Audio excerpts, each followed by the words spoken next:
Think of planning to teach your curriculum like planning a trip. Without a basic idea of where you're going and a decent roadmap, you'll spend a lot of time just wandering.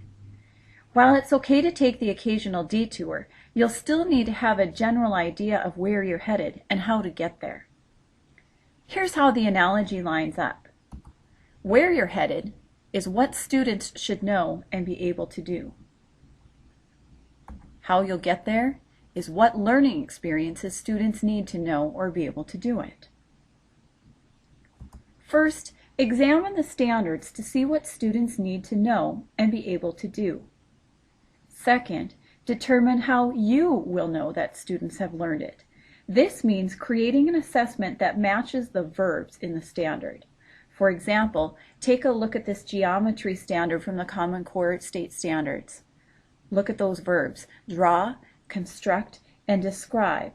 Those verbs mean that you assess students using a drawing, a model, or a written paragraph. That's not to say that you might not make some slight changes to the final assessment as needed, just like that detour you make on your trip, but you need to have an idea of what students should know. Otherwise, their learning is too much of a moving target for you and for them.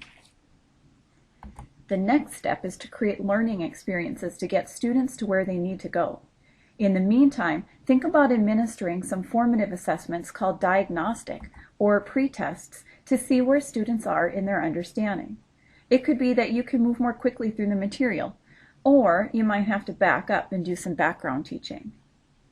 Once you know where the students are, get teaching. While you go, stop and do some formative assessments along the way to see if students are learning what you want them to learn. These can be brief mini-tests, exit slips, or other kinds of quick checkups. Be sure to give students plenty of feedback along the way to help them track their own learning. Eventually, your trip has to come to an end. Once you're sure students are on the right road, in other words, you know they are learning what you want them to, you can give the final assessment in whatever form best fits the standard.